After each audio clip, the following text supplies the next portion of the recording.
साथ संगत जी प्यार से कहिए धन निरंकार जी। बोलिए सतगुरु माता सुदीक्षा शबिंदर हरदेव जी महाराज की जय। निरंकारी राजमाता गुरु बचन अवतार की जय। गुरुर्ब्रह्मा गुरुर्विष्णु गुरुर्देवो महेश्वर गुरुर् साक्षात् परब्रह्म तस्मै श्री गुरुवे नमः। सत्संग जी प्यार से कहिए धन्यकार जी। सत्संग जी जीवन में कहते हैं कि गुरु नहीं उसका जीवन शुरू नहीं। ऐसे तमाम गुरुओं का बखान किया जाता है। कोई शब्द का गुरु होता है, कोई मंत्र का गुरु होता है, कोई कर्म का गुरु होता है। ऐसे बहुत सारे गुरुओं का व्याख्या जीवन में देखने को, पढ़ने को, सुनने को मिलता है। ऐसे में ही एक सतगुरु होते हैं सत्संग जी, जो जीवन के बुद्धि को सुलझाने का कार्य करते हैं। सत्संग जी कहते हैं जिस प्रकार कोई रस्सी या धागा को जल्दबाजी से जब खोलते हैं बंडल से, तो आपस में वो इतना उलझ जाती है, कभी कभी इतना ऐंठन हो जाता है कि जगह जगह से उसको काटने की ज़रूरत पड़ जाती है। लेकिन सत्संग जी जब उसके कोई एक छोर मिल जाता है तो धीरे धीरे आराम से वो बुद्धि निकल जाती है, सुलझ जाती है। जीवन भी ऐसी रस्सी की तरह कुछ उलझा उलझा होता है, जिससे मानव घबरा कर कई गलत कदम उठा लेता है। सत्संग जी जीवन एक जीने का सलीका है। कहते हैं कि जिस सर्प को देख के हम आप डरते हैं, उस सर्प को ज्ञान की वजह से एक जादूगर अपने गले में डालकर खेल दिखाता है।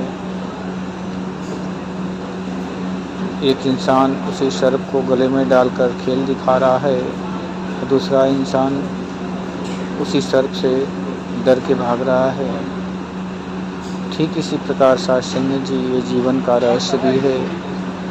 जब ये समझ में आ जाता है तो जीवन का आनंद आता है, और जब ये समझ में नहीं आता है तो जीवन बहुत ही कठिन हो जाता है।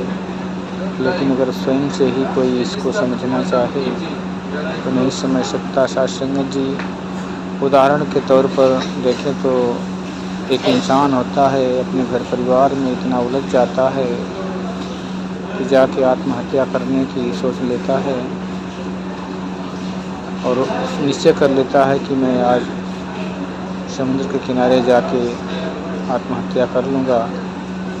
और जाता है, शाम का टाइम है, उधर से परमात्मा का स्वरूप कोई महात्मा उसकी पास आते हैं, और एक झोले में उसको कुछ सामान पकड़ा के कहते हैं, भाई थोड़ा देर तक मेरा सामान पकड़ के रखो, मैं अभी आ रहा हूँ, बाद में तुम्हें जहाँ जाना हो चले जाना।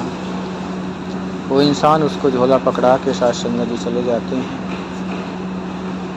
और आते नहीं हैं। ये इंतज़ार करते करते सूरज ढलने वाला हो गया। सूरज ढल भी गया देखते देखते, लेकिन वो इंसान नहीं आया। सत्संग जी बिना देखे समझे झोले के अंदर से जो वस्तुएं थी उसको पानी में यूं ही बिना सोचे समझे फेंकता जा रहा है। धीरे धीरे इंतज़ार भी करता है, फेंकता भी है, लेकिन सत्संग जी कुछ एक दो ही वस्तु पड़ी थी। अंत में वो देखता है कि अब तो झोला खाली होने वाला है, इंसान आया भी नहीं, उसका सामान भी मैंने पानी में फेंक दिया।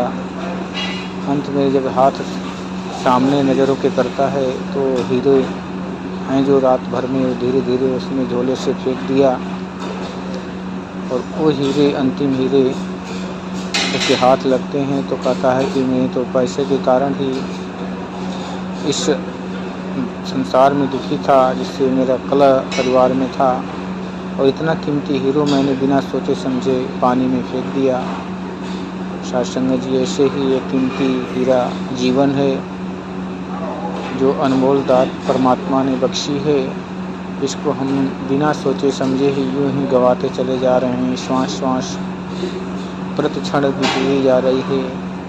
ये मिली है परमात्मा को पाने के लिए, जानने के लिए, समझने के लिए। हमें कोशिश करना चाहिए कि सद्गुरु का आगमन हो, संतों का आगमन हो जीवन में, और परमात्मा का दर्शन हो। कहते हैं कि बिन देखे प्रतीत न होई, बिन प्रतीत प्रीत नहीं होई, प्रीत बिना नहीं भक्ति रहाई, जो कबीर जल की चिकनाई। साधुसंगत जी, जब तक जीवन में परमात्मा नहीं आएगा, ये विश्वास नहीं हो सकता, न प्रेम हो सकता है, न भक्ति हो सकती है। साधुसंगत जी, इसलिए प्रभु परमात्मा को पाने का प्रयास निरंतर करते रहना चाहिए जब तक ये मिल न जाए जीवन में। मानव जीवन में कहते हैं बड़े भाग मानुष तन पावा, सुर दुर्लभ सद्गुण थन गावा। साधुसंगत जी, भाग जन्म लेने से ही नहीं, भाग तब उदय होता है जब कहते हैं कि इस सद्गुरु के ज्ञान से ब्रह्म ज्ञान पाके परम पिता परमात्मा का निराकार का दीदार हो जाता है, जो अंग संग हमारे विराजमान है, कण कण में व्याप्त है। ऐसे परमात्मा का जब दर्शन हो जाता है तब भाग बड़े भाग्य कहा जाता है।